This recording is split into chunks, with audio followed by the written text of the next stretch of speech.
ओम शांति।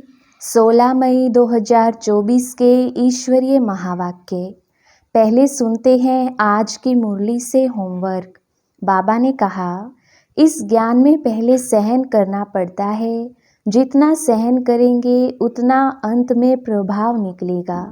इसलिए अभी से लेकर पुरुषार्थ करो। देवता बनने के लिए संगम युग पर पुरुषोत्तम बनने का पुरुषार्थ करना है। गफलत में अपना टाइम वेस्ट नहीं करना है। विकर्म विनाश कर स्वयं को सुधारने के लिए याद की यात्रा पर पूरा अटेंशन देना है। दैवी गुण धारण करने हैं। अपने को सुधारने के लिए अटेंशन दो। दैवी गुण धारण करो। बाप कभी किसी पर नाराज नहीं होते। शिक्षा देते हैं, इसमें डरने की बात नहीं।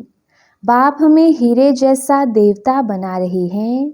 यह स्मृति रहे तो कभी भी टाइम वेस्ट ना करें। यह नॉलेज सोर्स ऑफ इनकम है, इसलिए पढ़ाई कभी मिस ना हो। और अब सुनते हैं महावाक्यों को विस्तार से। मुरली का सार।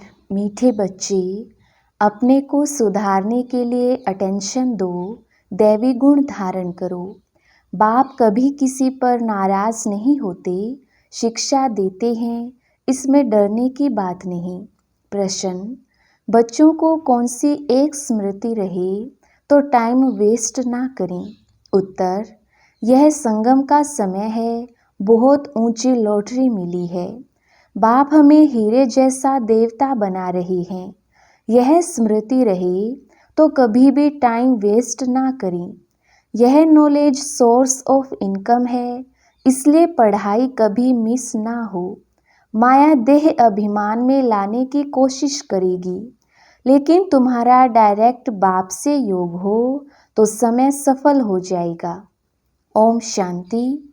बच्चों को यह तो मालूम है कि यह बाप है, इसमें डरने की कोई बात नहीं। यह कोई साधु महात्मा नहीं है जो कोई बद दुआ करेंगे या गुस्सा करेंगे। उन गुरु आदि में तो बहुत क्रोध होता है, तो उनसे मनुष्य डरते हैं, कहाँ श्राप ना दे देवे।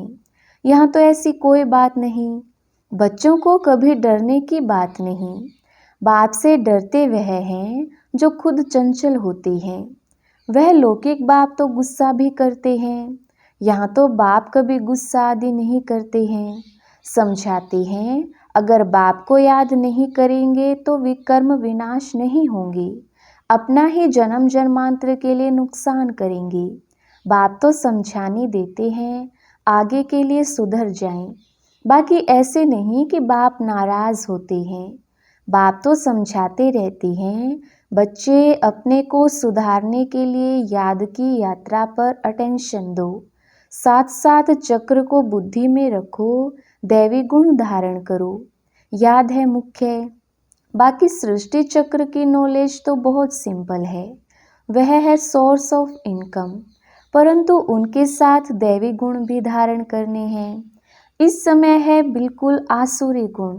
छोटे बच्चों में भी आसुरी गुण होते हैं, लेकिन उन्हों को मारना बिल्कुल नहीं है और ही सीखते हैं। वहाँ सत्युग में तो सीखना नहीं होता है। यहाँ तो माँ बाप से बच्चे सब सीखते हैं। बाबा गरीबों की बात करते हैं। साहूकारों के लिए तो यहाँ जैसे स्वर्ग है। उनको ज्ञान की दरकार नहीं। यहाँ तो पढ़ाई है। टीचर चाहिए जो सिखावे सुधारे। तो बाप गरीबों की बात करते हैं। कैसी हालत है, कैसे कैसे बच्चे खराब होते हैं।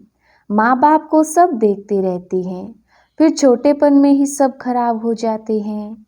यह रूहानी बाप कहते हैं, मैं भी गरीब निवाज हूँ। समझाता हूँ, देखो इस दुनिया में मनुष्यों की क्या हालत है। तमो प्रधान दुनिया है। तमो प्रधान की भी कोई हद होती है ना। 1250 वर्ष तो कलयुग हुको हुए, एक दिन भी कम जास्ते नहीं। दुनिया जब पूरी तमो प्रधान हुई तब बाप को आना पड़ा। बाप कहते हैं, मैं ड्रामानुसार बंधाईमान हूँ, मुझे आना ही पड़ता है। शुरू में कितने गरीब आए, साहूकार भी आए, दोनों इकट्ठे बैठते थे। बड़े बड़े घर की बच्चियाँ भागी, कुछ भी ले नहीं आई।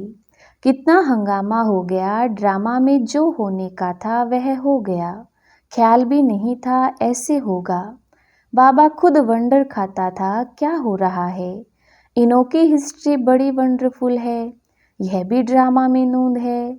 बाबा ने सबको कह दिया चिट्ठी लिखा कर ले आओ, हम ज्ञान अमृत पीने जाती हैं। फिर उनके पति लोग विलायत से आ गए, वह बोले विष दो। यह कहें हमने ज्ञान अमृत पिया है, विष कैसे दे सकते। इस पर इन्हों का एक गीत भी है, इसको कहते हैं चरित्र। शास्त्रों में फिर श्री कृष्ण के चरित्र लिख दिए हैं। श्री कृष्ण की तो बात हो ना सके, तो यह सब ड्रामा में नोंद है। नाटक में यह सब होता है, हंसी कुड़ी आदि आदि। यह तो दोनों बाप कहते हैं हमने कुछ भी नहीं किया, यह तो ड्रामा का खेल चल रहा है। छोटे छोटे बच्चे आ गए, अभी वह कितने बड़े बड़े हो गए हैं। बच्चों के कितने वंडरफुल नाम संदेश पुत्रियां ले आई, फिर जो उनसे भाग गए उनका वह नाम तो है ही नहीं, फिर पुराना नाम शुरू हो गया। इसलिए ब्राह्मणों की माला होती नहीं। तुम्हारे पास कुछ भी नहीं है, पहले माला फेरते थे, अभी तुम माला के दाने बनते हो। वहाँ भक्ति होती नहीं। यह नॉलेज है समझने की, है भी सेकंड की नॉलेज। फिर उनको कहते हैं ज्ञान का सागर, सारा सागर स्याही बनाओ, जंगल कलम बनाओ तो भी पूरा हो ना सके। और फिर है भी सेकंड की बात, अलफ को जान गई हो तो बेबादशाही जरूर मिलनी चाहिए।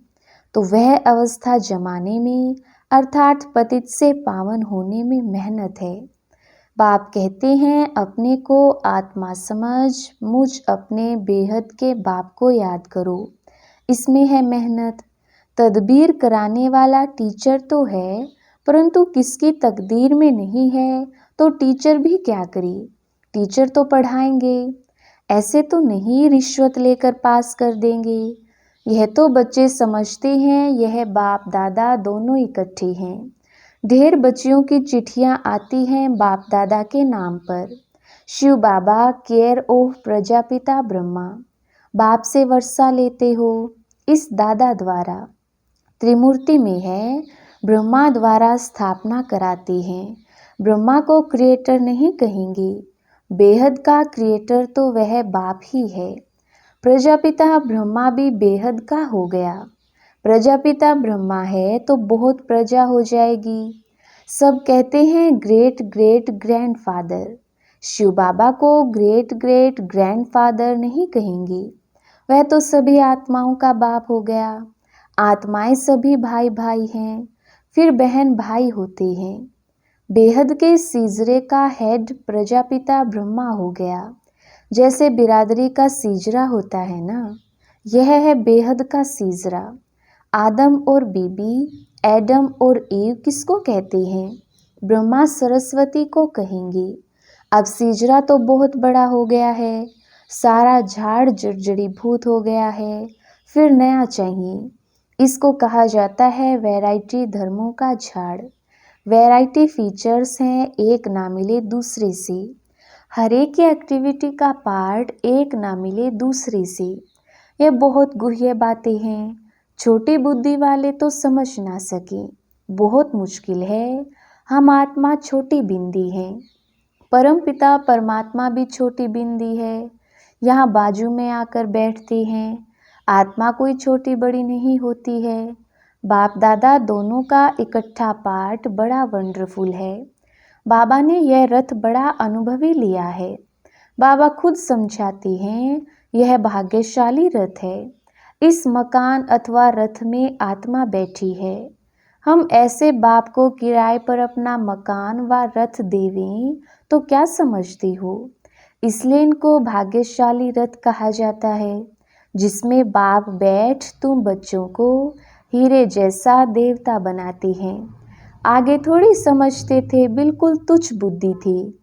अभी तुम बच्चे समझते हो तो फिर अच्छी रीति पुरुषार्थ भी करना चाहिए, टाइम वेस्ट नहीं करना चाहिए।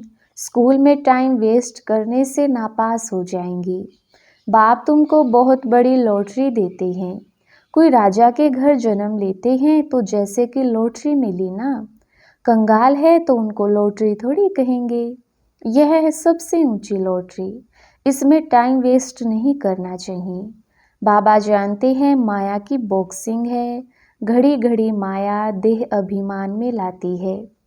तुम्हारा बाप के साथ डायरेक्ट योग है, सम्मुख बैठे हैं ना, इसलिए यहाँ रिफ्रेश होने आते हो ड्रामा अनुसार।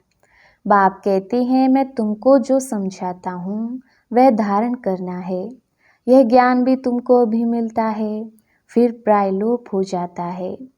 ढेर आत्माएं चली जाती हैं शांति धाम, फिर आधा कल्प के बाद भक्ति मार्ग शुरू होता है। आधा कल्प से तुम वेद शास्त्र पढ़ते आए हो, भक्ति करते आए हो। अब मूल बात समझाई जाती है कि तुम बाप को याद करो तो जन्म जन्मांतर के विकर्म विनाश हो। यह नॉलेज है सोर्स ऑफ इनकम, इससे तुम पद्मापदम भाग्यशाली बनते हो, स्वर्ग के मालिक बनते हो। वहाँ तो सब सुख हैं। बाप याद दिलाते हैं तुमको स्वर्ग में कितने अपार सुख दिए हैं। तुम विश्व के मालिक थे, फिर सब गवा दिया। तुम रावण के गुलाम बन गए हो। राम और रावण का कितना यह वंडरफुल खेल है। यह फिर भी होगा, अनादि बना बनाया खेल है। स्वर्ग में तुम एवर हेल्दी वेल्दी रहते हो। यहाँ मनुष्य को हेल्दी बनाने के लिए कितना खर्चा करते हैं, वह भी एक जन्म के लिए। तुमको आधा कल्प एवर हेल्दी बनाने में क्या खर्च होता है? एक नया पैसा भी नहीं। देवताएं एवर हेल्दी है ना, तुम यहाँ आए ही हो एवर हेल्दी बनने के लिए। एक बाप के बिगैर सर्व को एवर हेल्दी और कोई बना ना सके। तुम अभी सर्वगुण संपन्न बन रही हो, अभी तुम संगम पर हो। बाप तुमको नई दुनिया का मालिक बना रहे हैं। ड्रामा प्लान अनुसार जब तक ब्राह्मण ना बने तब तक देवता बन ना सके। जब तक पुरुषोत्तम संगम युग पर बाप से पुरुषोत्तम बनने ना आए तो देवता बन ना सके। अच्छा, आज बाबा ने रूहानी ड्रिल भी सिखाई, नॉलेज भी सुनाई, बच्चों को सावधान भी किया। गफलत नहीं करो, उल्टा सुल्टा बोलो भी नहीं, शांति में रहो और बाप को याद करो। अच्छा, मीठे मीठे सिकिल दे बच्चों प्रति माता पिता बाप दादा का याद प्यार और गुड मॉर्निंग। रूहानी बाप की रूहानी बच्चों को नमस्ते। हम रूहानी बच्चों की रूहानी बाप दादा को याद प्यार गुड मॉर्निंग और नमस्ते जी। धारणा के लिए मुख्य सार। पहला पॉइंट, विकर्म विनाश कर स्वयं को सुधारने के लिए याद की यात्रा पर पूरा अटेंशन देना है, दैवी गुण धारण करने हैं। दूसरा पॉइंट, देवता बनने के लिए संगम युग पर पुरुषोत्तम बनने का पुरुषार्थ करना है।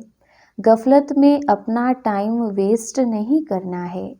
वरदान, ज्ञान के श्रेष्ठ खजानों को महादानी बन दान करने वाले मास्टर ज्ञान सागर भव।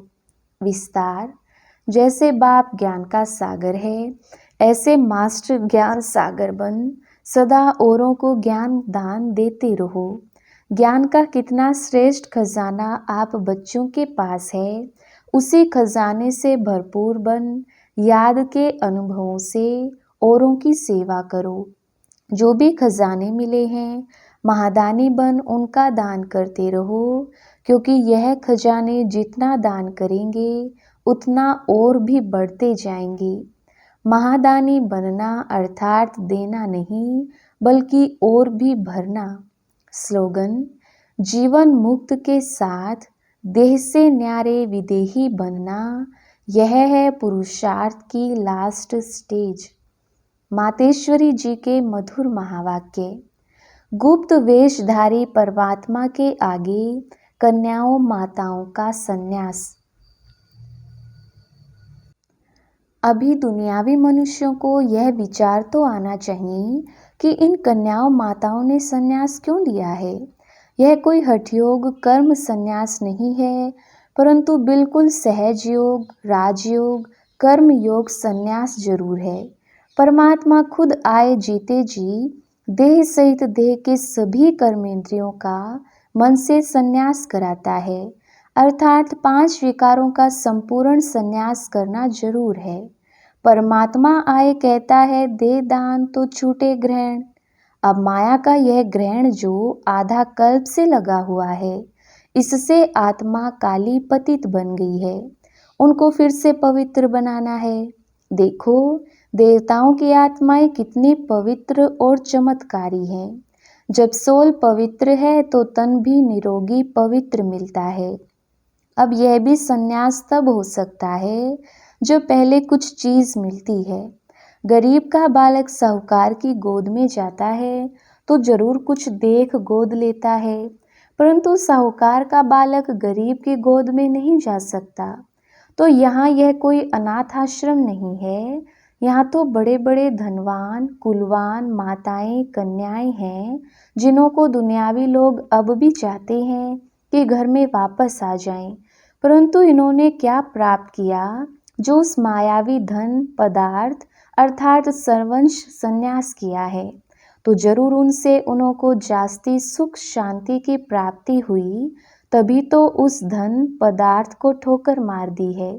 जैसे राजा गोपीचंद ने अथवा मीरा ने रानी पने का अथवा राजाई का संन्यास कर लिया।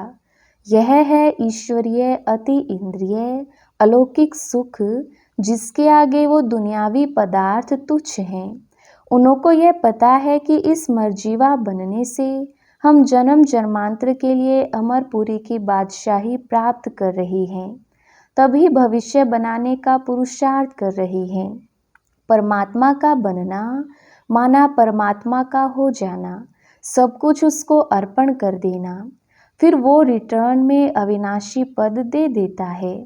तो यह मनोकामना परमात्मा ही आकर इस संगम समय पूर्ण करता है, क्योंकि अपन जानते हैं कि विनाश ज्वाला में तन मन धन सहित सब भस्मीभूत हो ही जाएगा। तो क्यों ना परमात्मार्थ सफल करें।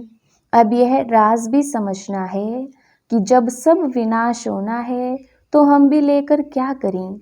हमको कोई सन्यासियों के मुआफिक मंडलेश्वर के मुआफिक यहाँ महल बनाए नहीं बैठना है, परंतु ईश्वर अर्थ बीज बोने से वहाँ भविष्य जन्म जन्मांतर इनका बन जाना है।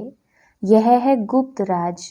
प्रभु तो दाता है एक, देवे सो पावे, परंतु इस ज्ञान में पहले सहन करना पड़ता है। जितना सहन करेंगे उतना अंत में प्रभाव निकलेगा। इसलिए अभी से लेकर पुरुषार्थ करो। अच्छा, ओम शांति।